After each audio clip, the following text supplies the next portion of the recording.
The thing that killed more frontier men than starvation ever did wasn't the cold and it wasn't hunger. It was one mistake a man made in a blizzard, the pull to keep moving toward a cabin he could no longer see. Before I take you out into that storm, if you're the kind of soul who loves these hard old winter tales, the wisdom our grandfathers nearly took to the grave, subscribe to The Cold Frontier. There's a new forgotten story of surviving the cold every time, and I'd be glad to have you by the fire for it. Picture a homesteader named Josiah stepping out for his barn, 40 feet.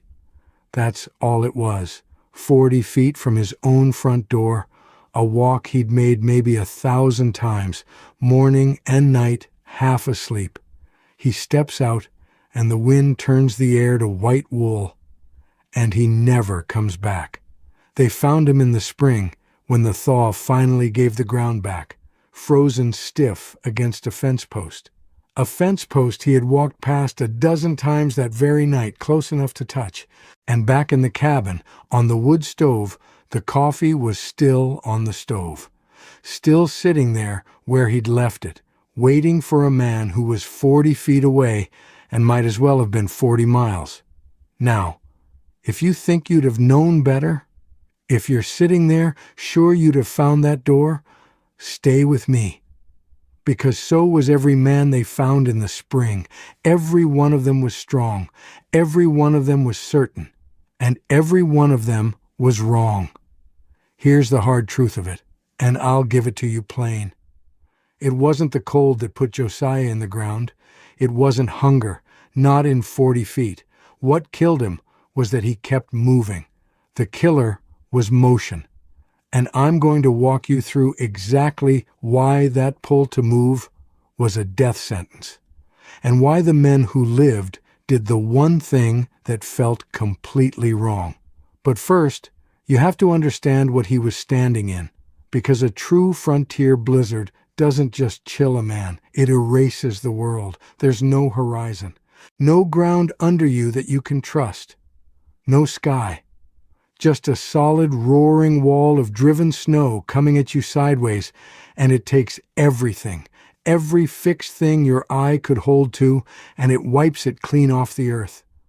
The old trappers had a name for it. They called it the white dark. Think on that. Dark, in the middle of all that white. You could hold a lit lantern up at arm's length, and that storm would swallow the light at 10 paces. Gone. You'd stand there with fire in your own hand and not see it. Picture your own back door 40 feet off and then picture it gone. Just gone. That's what Josiah was standing in. And this is the trap. A strong, capable man cannot stand still in that. Every nerve he's got is screaming at him to move, to push, to get to that cabin he knows is right there. So he walks, and the instant his boot leaves that first step, something crueler than the storm takes over. Something in his own body turns him traitor, points him dead certain toward home while it carries him the other way. That is the drift. And it is why they found men a mile out, boots pointed the wrong way. Think about what that means. There's no fixed point out there. No tree line, no fence, no smoke from the chimney, nothing for the eye to lock onto. And a body needs something to lock onto. Without it, you don't walk straight. You can't. One leg is always a hair stronger than the other, a difference so small you've never once noticed it in your life. But out in the white, over 100 steps, that little difference bends your path. Over 1,000 steps, it becomes a circle, a slow, wide loop, curving out and away from everything you love. Right now, you're sure you'd walk a straight line. In the white dark, you wouldn't, and neither would I. The body won't let you. Here's the cruel part. The whole time, you feel fine. You're not lost, or so you believe. You're calm, confident, certain you're bearing straight for the door, counting the steps in your head. Any moment now, the wall of the cabin will rise up out of the snow. That certainty never leaves you. It stays warm and steady in your chest right up until your legs quit. A man can walk to his own death dead sure he's walking home. That's the horror of it. It wasn't the frightened men who died like this. It was the sure ones. Out on the plains, come spring, the settlers would find them. And the direction told the whole story. A body a mile out from the house, a mile, on foot, in a storm that should have kept a man within 40 feet of his door. And the boots.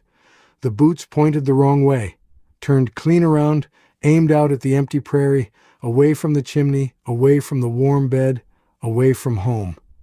He'd walked his loop, and the last of him was still trying to finish it. And it wasn't just lone trappers caught far from anywhere. Take the schoolhouse blizzard of 1888. It came down over the plains on a mild January afternoon, warm enough that children had walked to school in light coats. Then the sky dropped. In minutes the world went white, and that storm caught farmers and school children out in the open, between one building and the next. Dozens froze that day, crossing yards they'd crossed all their lives. Fathers who could have walked the path blind, children just steps from a door they knew by heart. The schoolhouse right there behind them, the barn right there ahead, and the white dark between. And they never reached either one. These were farmers and children who'd crossed those yards 1,000 times, knowing the way home didn't save a single one of them. So, get this clear. These men didn't die because they were weak. Not the cold, not panic, not some failing in them. Strong and weak, calm and terrified, they all went down the same way and for the same reason. The mistake wasn't weakness, it was motion. They died because they moved. And yet, some men walked home, not the strongest, not the fastest. The ones who, when the white came down, did the single thing that felt like giving up, the exact opposite of everything their body was screaming at them to do. It felt like surrender, and it was the only thing that saved them. Because here's what stopping actually looked like. A man who knew his winters kept a rope by his door, and before he ever stepped into weather like that, he tied off to the cabin door. One end knotted to the latch, the other trailing behind him into the snow. He could walk out to feed his stock, and no matter how thick the white got, that rope pulled him back. The door never let go of him. The careful ones didn't even wait for the storm to plan for it. Every autumn, before the first hard snow, a homestead strung a guideline from house to barn, a rope run post to post across the yard, tight and waiting. So when the world went white, no man had to trust his own 2 feet to find the barn 40 steps off. He put a hand on the line and followed it. His sense of direction was a liar in a blizzard. The line never lied. But a trapper caught out in the open had no door and no line. And this is where the old wisdom got hard. He didn't run. Running was the drift. Running was the slow, wide circle with your boots pointed wrong. Instead, he found a drift, and on the lee side, the sheltered side, out of the wind's teeth, he dug.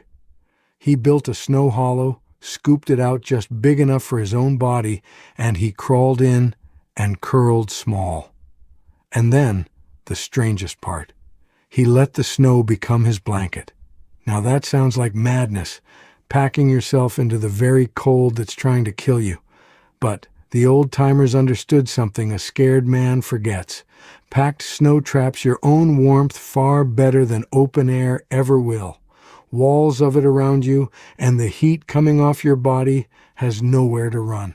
A man out in the wind bleeds his warmth into the storm with every step. A man dug into the snow keeps it. Stillness held the heat that motion threw away. I'll say the plain thing here.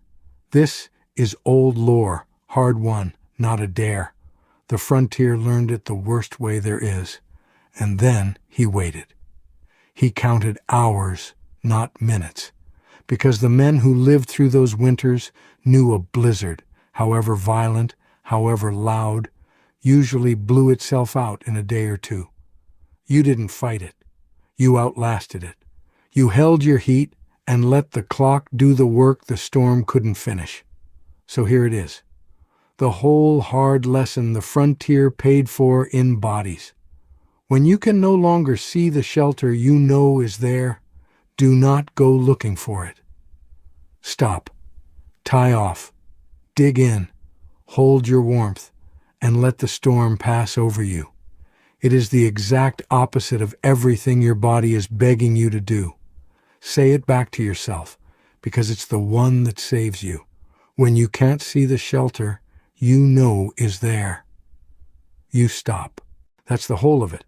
That's why some men walked home when the sky finally cleared, blinking into a calm, still dawn over a snow-buried homestead. And why some became the fence-post ghosts, found in the spring thaw with the coffee still cold on the stove. 40 feet. That's all the door was from Josiah. If he'd stopped, they'd have found him by the fire, not the fence post. Motion killed him. Stillness would have carried him through. That's the blizzard mistake. And now you know the answer the frontier paid so dearly to learn. So stay by the fire a while. There's another one of these coming. Another forgotten story of surviving the cold, the kind of thing they used to pass down when it was the difference between spring and the fence post.